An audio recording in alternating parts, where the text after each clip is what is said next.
Lesnar.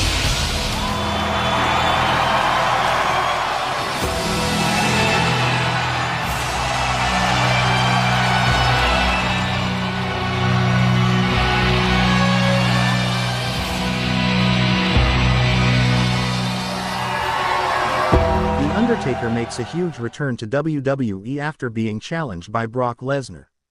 Hey everyone, welcome back. Today we've got some truly surprising and heartwarming news from the WWE Universe. The bell tolls once more. In a moment that shook the entire WWE Universe to its very core, the Deadman has risen again. Brock Lesnar, the Beast Incarnate, thought he was issuing a challenge to a ghost. But instead, he summoned the devil himself. This is the full story of how The Undertaker made his shocking, bone-chilling return to WWE after being called out by Brock Lesnar. Brock's defiant challenge. It all began the night after WWE Backlash 2025. Brock Lesnar walked into Monday Night Raw like he owned the place, because in his mind, he did. The Beast had just annihilated Shinsuke Nakamura in under 5 minutes. No remorse, no mercy, no equal. But what Lesnar did next wasn't just unexpected, it was sacrilegious. With Paul Heyman nowhere to be found, Brock grabbed a microphone and stared directly into the hard camera. Brock Lesnar, there's no one left. Roman, gone. Cody, broken. Seth, screaming in some hospital bed. You know who I want. I want the man they say can't die. Undertaker, I ended your streak. Now I wanna end you. The arena erupted. A mix of boos and disbelief. Was Brock Lesnar seriously challenging The Undertaker? A man who hadn't been seen in over a year, possibly for good. Fans assumed it was a publicity stunt, until the lights flickered that night, and the unmistakable gong echoed throughout the arena. One toll, then two, then silence. Is the Deadman listening? Speculation lit the internet on fire. Hashtag the Deadman trended globally. But WWE made no official announcement. And yet, the signs kept coming. The next week on Raw, Lesnar faced Sami Zayn in a brutal squash match. As he stood over Sami's unconscious body, Brock taunted the camera again. Brock Lesnar, where are you, Deadman? Are you scared, or are you just already in hell? Suddenly, the lights cut out. A lightning bolt struck the stage. Smoke poured in from the ramp. But there was no Undertaker. Just his symbol, burning on the Titantron. The message was clear. The Undertaker was listening. But was he ready to return? Paul Heyman's warning. 1 week later, Paul Heyman finally returned to WWE. Not alongside Lesnar, but during an exclusive backstage interview. With a solemn expression, Heyman looked directly into the camera. Paul Heyman, Brock Lesnar has made a mistake. Some doors should never be opened. And calling out The Undertaker. That's not just a match. That's a death wish. I was there when the streak died. I was there when Brock laughed at the Thunder. But now, I fear what happens next. Because The Undertaker is not a man. He's vengeance. And vengeance has no mercy. For the first time in years, Paul Heyman looked terrified. Signs of the Phenom. For the next 2 weeks, strange occurrences haunted WWE events. At a SmackDown house show in Houston, the ring lights exploded during Braun Breaker's match. During a commercial break on Raw, a casket appeared ringside, then mysteriously vanished before cameras returned. Even more chilling. Every week, a new date would flash across the Titantron during Lesnar segments. April 6th, May 23rd, June 3rd. Fans pieced it together. These were all dates that Lesnar had defeated icons. But the final date, July 7th. No explanation, no match associated. Until Raw General Manager Adam Pearce made a bombshell announcement. Adam Pearce. At WWE SummerSlam, Brock Lesnar will face an opponent of his choosing. But only if that opponent accepts. And if he does, all hell may break loose. The challenge was now officially on the table. The return. Then came the July 1st episode of Monday Night Raw. The entire show had been built around one moment, Brock Lesnar's final callout. The Beast walked to the ring at the top of the 3rd hour.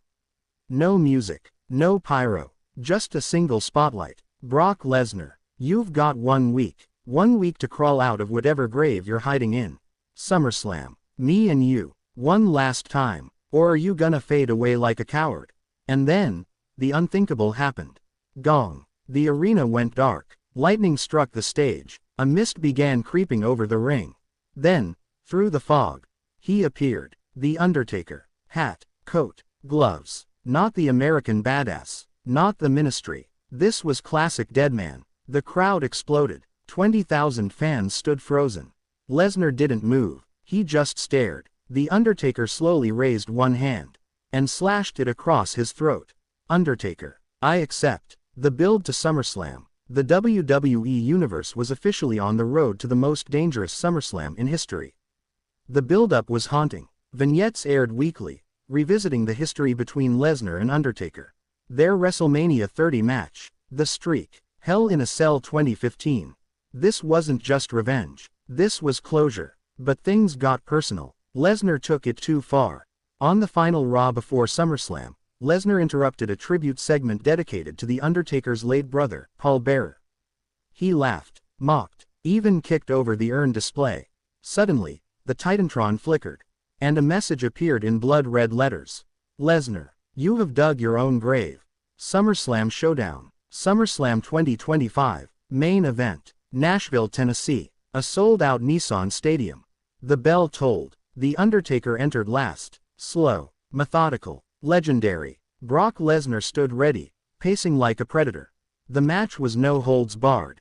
No disqualifications. No time limit. The first few minutes were all Lesnar. Suplex after suplex. He went for an early F5. But Taker sat up. Eyes rolled back. The stadium lost it. Choke slam. Old school. Big boot. Then Lesnar grabbed a steel chair. He swung. Taker ducked. Boom. Tombstone. 1, 2, kick out. Lesnar powered back with an F5 into the barricade. But the Deadman rose again. They brawled through the crowd. Through tables. Into the announce desk. Then, with both men exhausted, Lesnar screamed.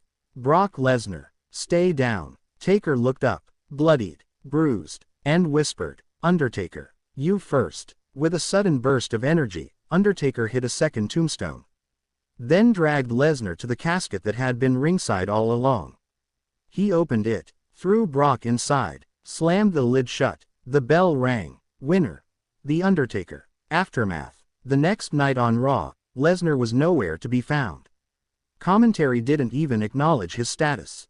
Undertaker, on the other hand, opened the show with one final message. Standing alone in the ring under a pale spotlight, he removed his gloves, his hat, and his coat. He placed them in the center of the ring once again. Greater than Undertaker. Now, it's finished. The lights dimmed. He turned and walked away. One last time. The crowd didn't cheer. They just stood, silent, in awe, saying goodbye. Brock Lesnar thought he was calling out a relic. He thought he was proving a point. Instead, he summoned death itself. And for one night only, The Undertaker proved that even in retirement, even after decades of destruction, legends never die. They just wait for one more soul to collect. Thanks for watching, folks. This was one for the history books. Don't forget to like, subscribe, and hit that bell for more deep dives into the biggest moments in wrestling. Until next time, keep it locked, and keep it wrestling.